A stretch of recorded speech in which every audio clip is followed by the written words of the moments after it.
What works? What's really important? When designing your training, what elements do you consider critical for success? What, what comes to mind, first of all, is the ability to listen.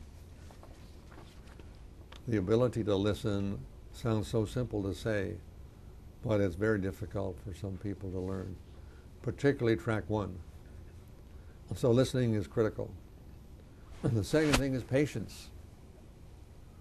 10 years in Kashmir, patience. Governments don't have patience. The politicians want to do it on their watch and get credit for it. We put our ego behind us, not in front of us. It's the people who count.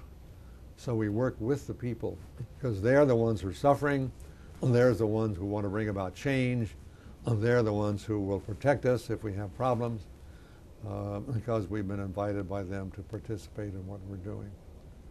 So those are some of the things that sort of stand out in my own memory.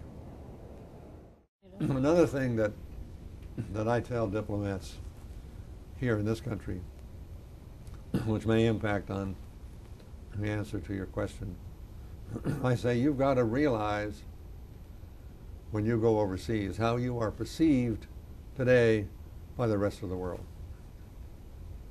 I said you're perceived as the most arrogant people in the world. You're perceived as the poorest listeners in the world. And you're perceived as the most impatient people in the world.